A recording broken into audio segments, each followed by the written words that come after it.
All right, everyone. The other day we had one of the most goofy of takes, which was from Kash Patel and Dan Bongino, of course, from the FBI's leadership, saying, well, Epstein killed himself. It was clearly suicide. We know this because I've done field work before, don't you know? I know the signs of suicide when I see them.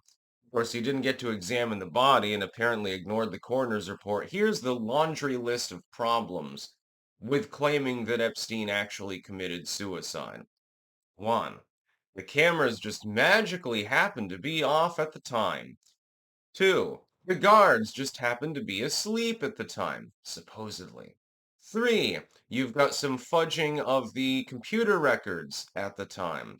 Four, at one cellmate was hearing him screaming for an extended period of time. Five, it's pretty much physically impossible for him to have actually killed himself at all. Six, the coroner's report literally talks about the fact that there were strangulation marks that were inconsistent with suicide. All of the evidence points to a homicide in this particular case. I guess that they need to set up somebody with more money than me needs to set up like a website. It's like Jeffrey Epstein's assistedsuicide.com or something like that. And just have like a joke number that you can call and it's just a recording saying Epstein didn't kill himself or something like that. He didn't. It's quite clear what happened. The evidence to any reasonable person, and this encompasses most of the population actually, this is a fairly unifying issue. The evidence points to the fact that somebody wanted to silence him. And so they waited for an opportune moment, made sure everything was arranged. There's no witnesses, there's no camera footage, there's no anything really. And then they whacked him, basically. And the problem is, a lot of people say, well, Hillary Clinton killed Jeffrey Epstein. It's not certain that Clinton would have been the one that metaphorically pulled the trigger, because the number of people on the client list probably stretches into the many hundreds, if not possibly over 1,000. It could have been any of them. It could have been a consortium of them. It could have been any of a number of people. But the thing is, that's why you don't have any evidence in this particular killing. You don't have any, I mean, it's not that anyone rues the loss of Jeffrey Epstein. I don't think that even his own family really is sad that he's gone, but he was probably prepared to crack and give testimony.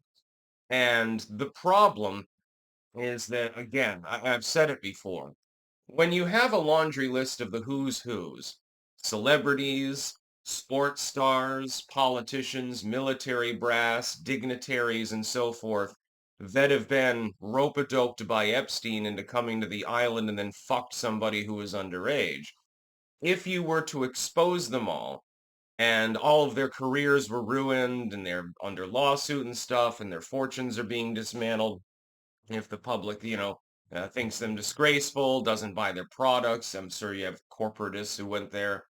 We know some people that went there because they took fucking pictures of themselves, which is a little bit dumb.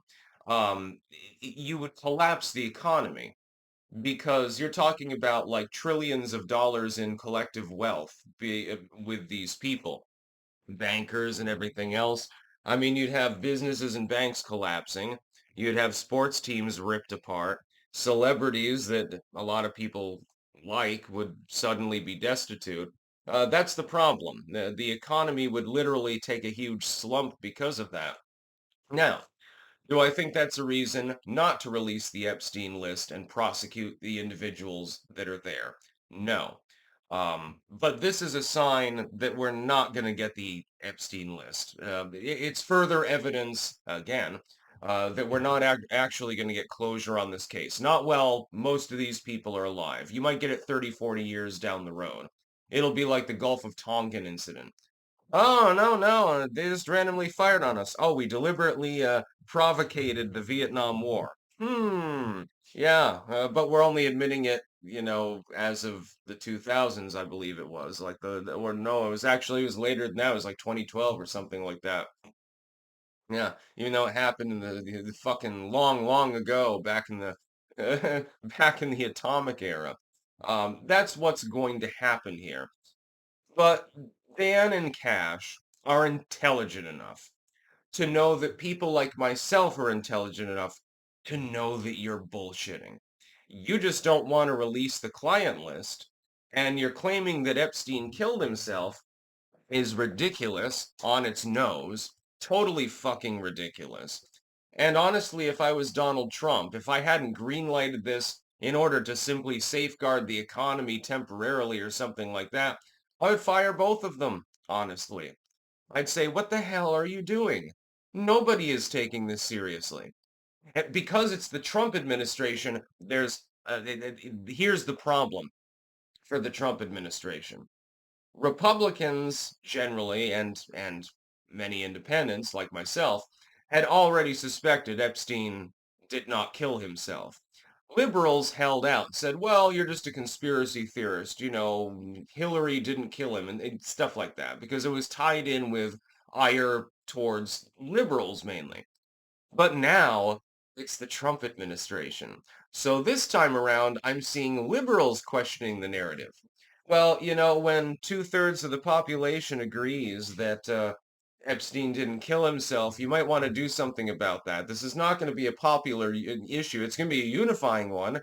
Yeah, you're managing to unify far-right, supposedly conspiracy theorist conservatives with liberals that formerly didn't believe the alternate story, but now do simply because Orange Man bad. That's not a good position to be in. Yeah. I would do something about this, and I would do it really quick. I would be running some damage control if I was you. If I was part of the Trump administration, I'd be ringing the bell to the Oval Office and saying, Mr. Trump, we've got a little bit of a problem here. A couple of your hires have gone kind of rogue. You need to at least talk to them and get them to rephrase their statements. Do something. We all know that we're not getting the Epstein client list. We all know that. It's quite painfully obvious. We were promised it. We haven't gotten it in a timely fashion. We're probably not. And the other problem is that there's an ongoing investigation, I guarantee, into many of these individuals, so you can't release it right now. But for you to come out and say, well, no, Epstein, he just offed himself, under impossible circumstances, but you have a better chance of the stars aligning. You have a better chance of a 10.0 earthquake hitting the middle of the Sahara Desert right now in a non-seismic zone.